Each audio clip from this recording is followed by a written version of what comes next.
വോട്ടെടുപ്പ് കഴിഞ്ഞപ്പോൾ പ്രതീക്ഷയിലാണ് മുന്നണികൾ. വോട്ടിംഗ് ശതമാനം കുറഞ്ഞതിൽ ആശങ്കയിലാണ് ഇടത് വലത് മുന്നണികൾ.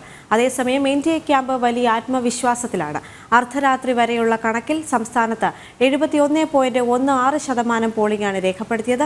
കണക്കുകളിൽ ഇനിയും മാറ്റമുണ്ടാകുമെന്ന് തെരഞ്ഞെടുപ്പ് കമ്മീഷൻ അറിയിച്ചു. വിവരങ്ങളുമായി തിരുവനന്തപുരത്ത് നിന്ന് ശാലിനി, വയനാട് നിന്നും അർജുൻ PS, കൊല്ലത്ത് നിന്നും പ്രജിത്ത്, കോഴിക്കോട് നിന്ന് ആനന്ദ് പുത്തൂർ, ഇടുക്കിയിൽ നിന്നും സുബിൻ എന്നിവർ ചേരുകയാണ്. ആദ്യം കൊല്ലത്തെ രാഷ്ട്രീയ പശ്ചാത്തലം അല്ലെങ്കിൽ തിരഞ്ഞെടുപ്പ് ചിത്രങ്ങളാണ് നമ്മൾ പരിശോധിക്കാൻ പോകുന്നത്. പ്രജിത്തിലേക്ക് പോവുകയാണ്. പ്രജിത്ത്, നമുക്കറിയാം കഴിഞ്ഞ ദിവസങ്ങളിൽ വലിയ നിരകൾ തന്നെയാണ് പല ബൂത്തുകളിലും കാണാൻ സാധിച്ചത്. എങ്ങനെയായിരുന്നു അവിടുത്തെ ഒരു വോട്ടിംഗ് ചിത്രം?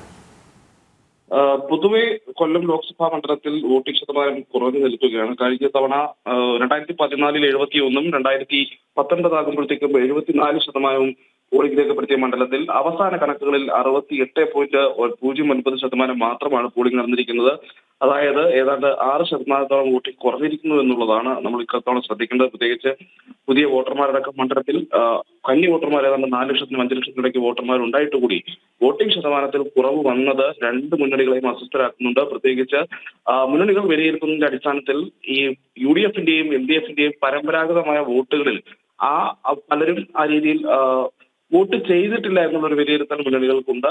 അതാണ് ഈ രണ്ട് മുന്നണികളെ ആശങ്കപ്പെടുത്തുന്നത്. അതേസമയം കൃഷ്ണകുമാറിന്റെ സ്ഥാനാർത്ഥിത്വം കൊണ്ട് NDA ക്യാമ്പുകളിൽ കൂടുതൽ പ്രതീക്ഷയാണ്. പ്രത്യേകിച്ച് കൊല്ലത്തിന്റെ കിഴക്കൻ മേഖലകളിലൊക്കെ കൃഷ്ണകുമാറിന് വലിയ രീതിയിൽ വോട്ട് നേടാൻ സാധിച്ചിട്ടുണ്ട് എന്നുള്ളതാണ് NDA ക്യാമ്പുകളുടെ ഒരു വിലയിരുത്തൽ. കഴിഞ്ഞ തവണത്തെ 10% നിന്ന് വലിയൊരു കുതിച്ചുചാട്ടം അത് കൃഷ്ണകുമാർ കൊല്ലം ലോക്സഭാ മണ്ഡലത്തിൽ നടത്തിയിട്ടുണ്ടെന്നും NDA ഇപ്പോൾ വിലയിരുത്തുന്നുണ്ട്. എന്തായാലും അന്തിമ വോട്ട് ചിത്രം കണക്കുകൂട്ടലുകൾ ഇപ്പോഴും മുന്നണികളുടെ കൂട്ടാൻ കഴിഞ്ഞിട്ടില്ല. കാരണം അത് ഈ വോട്ട് വൈകിയത്, പലയിടത്തും പോളിംഗ് വൈകിയത്. കൊല്ലം ലോക്സഭാ മണ്ഡലത്തിൽ ഏതാണ്ട് 88 ബൂത്തുകളിലാണ് ഈ ടോക്കൺ നൽകി വോട്ടിംഗ് സമയം അവസാനിച്ചിട്ടും ടോക്കൺ നൽകി വോട്ടിംഗ് പൂർത്തിയാക്കിയതിന് 9 മണിവരെയൊക്കെ വോട്ടിംഗ് നടന്ന ബൂത്തുകൾ കൊല്ലത്തുണ്ട്. അപ്പോൾ അതിന്റെ എല്ലാം ടാബുലേഷനും കാര്യങ്ങളും ഒക്കെ പൂർത്തിയാക്കി വരുമ്പോഴേക്കും ഈ മുന്നണികളുടെ അവർക്കൊരു പ്രാഥമിക ധാരണയ്ക്ക് അപ്പുറത്തേക്ക് ഒരു പൂർണ്ണമായ വോട്ട് ചിത്രം അവർക്ക് തന്നെ കണ്ടെത്താൻ കഴിയുള്ളൂ. എന്തായാലും നിലവിലത്തെ അവസ്ഥ 68% പോളിംഗ് എന്നുള്ളതാണ്. അത് വളരെ കുറവാണ്. അത് രണ്ട് മുന്നണികളെയും അങ്കലാപ്പിലാക്കുന്നുണ്ട്.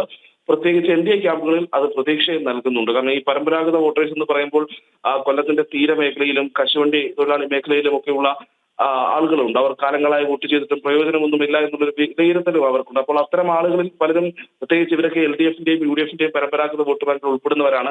അവർ ഇക്കുറി വോട്ട് ചെയ്തിട്ടില്ല എന്നുള്ളതാണ്. അതോടൊപ്പം തന്നെ വോട്ട് ചെയ്ത സ്ത്രീകളുടെ എണ്ണം കൂടി നിൽക്കുന്നതും NDA ക്യാമ്പിൽ വലിയ പ്രതീക്ഷ നൽകുന്നുണ്ട്. കാരണം കൃഷ്ണകുമാറിന് കൂടുതൽ സ്വാധീനമുണ്ടാക്കാൻ കഴിഞ്ഞത് സ്ത്രീകൾക്കിടയിലാണ് എന്നുള്ളൊരു വിലയിരുത്തൽ അവർക്കുണ്ട്. ഒരു നടൻ എന്ന അദ്ദേഹത്തിന്റെ സ്വഭാവവും ഒപ്പം തന്നെ അദ്ദേഹത്തിന്റെ ഇടപെടലുകളുമെല്ലാം സ്ത്രീകൾക്കിടയിൽ വലിയ മാറ്റം സൃഷ്ടിച്ചിട്ടുണ്ട് എന്നുള്ളതാണ്. ഒരു സൈലന്റ് ആയിട്ടുള്ള ഒരു സ്വിംഗ് നടന്നിട്ടുണ്ട് എന്നുള്ളതാണ് കൊല്ലത്തെ NDA നേതൃത്വം എന്തായാലും ഇപ്പോൾ വിലയിരുത്തുന്നത്. അതോടൊപ്പം തന്നെയാണ് ഈ പുതിയ വോട്ടർമാരെ ആകർഷിക്കാനും NDA സ്ഥാനാർത്ഥിക്ക് കഴിഞ്ഞിട്ടുണ്ടെന്ന് അവർ വിലയിരുത്തുന്നു. എന്തായാലും അന്തിമ കണക്കുകൂട്ടലുകൾ നടന്നുകൊണ്ടിരിക്കുന്നതേ ഉള്ളൂ. കാരണം പൂർണ്ണമായ വോട്ട് ചിത്രം ഇപ്പോഴും മുന്നണികളുടെ കയ്യിലില്ല എന്നുള്ളതാണ് യാഥാർത്ഥ്യം.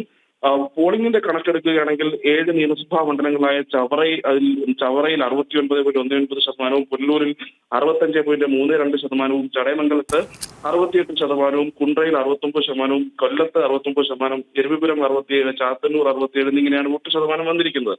ഏറ്റവും അധികം പോളിംഗ് നടന്നിരിക്കുന്നത് കുണ്ട്ര അസംബ്ലി മണ്ഡലത്തിലും കുറവ് പുനലൂരുമാണ്. എന്തായാലും ഈ ചടയമംഗലം പോലെയുള്ള മണ്ഡലങ്ങളിൽ സ്ത്രീകൾ ഏറ്റവും അധികം വോട്ട് ചെയ്തും NDA ക്യാമ്പുകളുടെ കണക്കുകൂട്ടലുകളെ കൂടുതൽ ശക്തിപ്പെടുത്തുന്നുണ്ട്. എന്തായാലും വലിയ മുന്നേറ്റം തന്നെയാണ് അവർ പ്രതീക്ഷിക്കുന്നത്. കഴിഞ്ഞ തവണത്തെ 10% നിന്ന് വലിയൊരു കുതിച്ചുചാട്ടം, നേരെ ഇരട്ടി എന്നൊക്കെയാണ് ഒരു അനൌദ്യോഗിക വിലയിരുത്തലുകളൊക്കെ പറയുന്നത്. എന്തായാലും വലിയ മുന്നേറ്റം കാഴ്ചവെക്കാൻ കൊല്ലത്ത് കൃഷ്ണകുമാറിന് കഴിയുമെന്നുള്ളതാണ് ഇപ്പോഴത്തെ വിലയിരുത്തൽ. ദേവിക.